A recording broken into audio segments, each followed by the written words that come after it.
Welcome to Coffee Havoc number 2. First, happy Native American Heritage Month. This is not going to be a happy video, alright? This is about ICWA, the Indigenous Children Welfare Act. ICWA, ICWA. Now, this is not my lane, because I'm mixed Native. I'm not full Native. But, here's the thing. None of the mainstream medias are pitching this. And they need to be covering it. And they need to be making sure that it stays in place so that children who are of indigenous descent are not taken off the res or out of indigenous homes where they can be placed in homes of family who will take away their culture.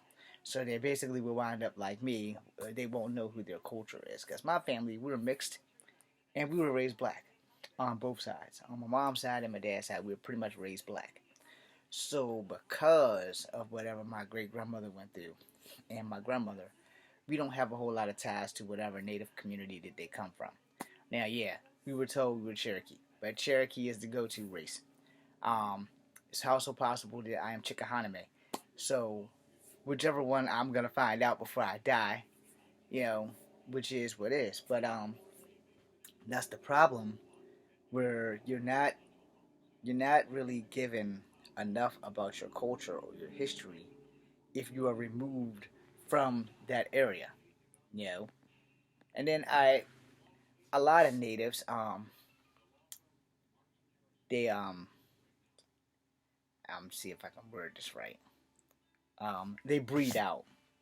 They'll breed out, and they'll start off as natives, and then they'll either breed out with more black, more white, or more Asian, or even Hispanic until there are no more traces of native DNA in them.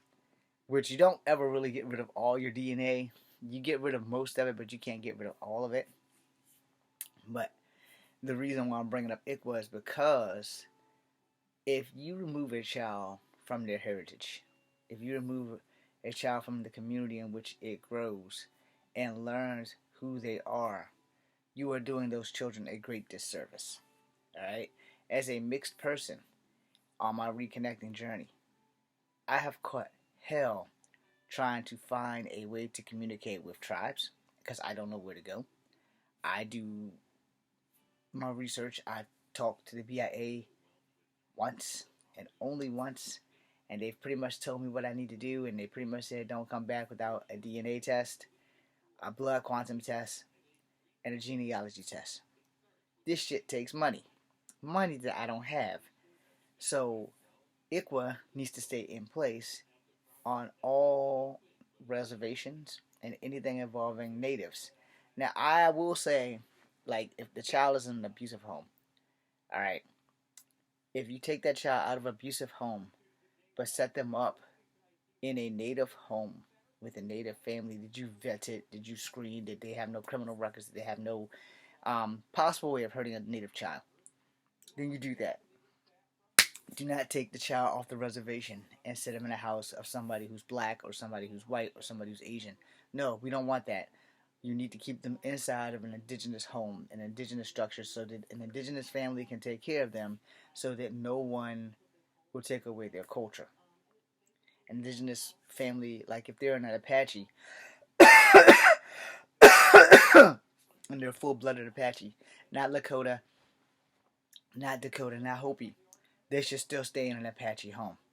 Now, if you can't find an Apache home, then Lakota, then Hopi, then Dakota, then uh, other Plains natives before you decide to go into a non-native family.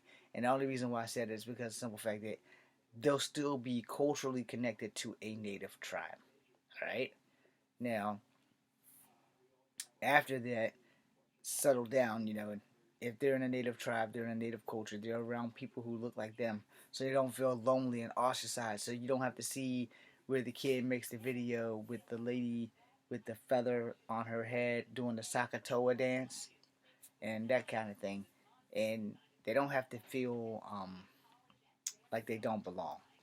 You know, part of my problem being mixed growing up is I didn't know where the hell I belonged. I was never going to be black enough for black people. I was never going to be white enough for white people. And there was not a bunch of natives in Charlottesville. So I had no natives to turn to.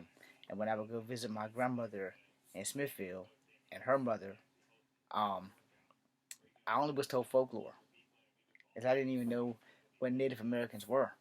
And up until the 5th grade, I didn't know that I was part Native. And so it didn't dawn on me. It didn't bother me.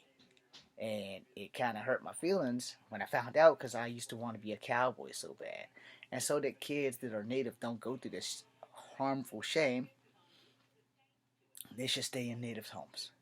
And I know you probably don't want to hear that, but if you pop up on one of these native TikToks and see what the hell is actually happening, you'll understand why I support ICWA and why it needs to stay in place. A lot of non-native people are trying to take native kids out of the reservation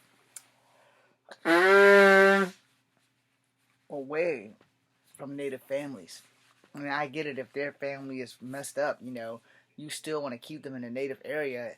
Just put them with another native family so that they don't lose their culture. And I know that a native family will probably treat them way better than the abusive family in which they come from. Abuse has no race, all right? Everyone can be the victim of abuse. Everyone. Whether you want to believe it or not, that's a you problem. That does not change the fact that it is a problem. So you can be white and be in an abusive family. You can be native and be in an abusive family. You can be black and be in an abusive family. Abuse is abuse is abuse.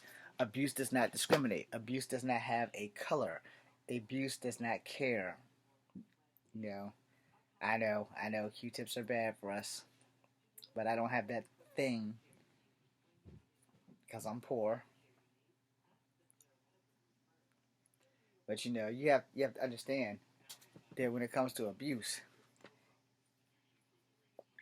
is a purpose action. It is not a noun, it is a verb. And abuse does not just get up and abuse people. Abuse is an action that people take amongst other people. So you need to make sure that you keep people safe. And to do that, you need to make sure that the family structure is not completely broken. So when you take these kids out of these native homes, you need to put them in other native homes. Hopefully within the same community, so that once the family structure is fixed, the kids should be able to return.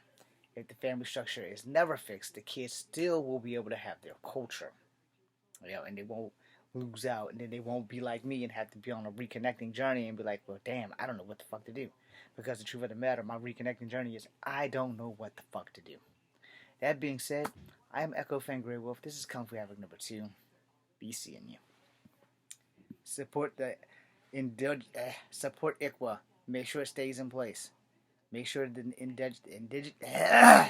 make sure the Indigenous Child Welfare Act stays active in the tribes. Hopefully I worded that right. Thanks for watching.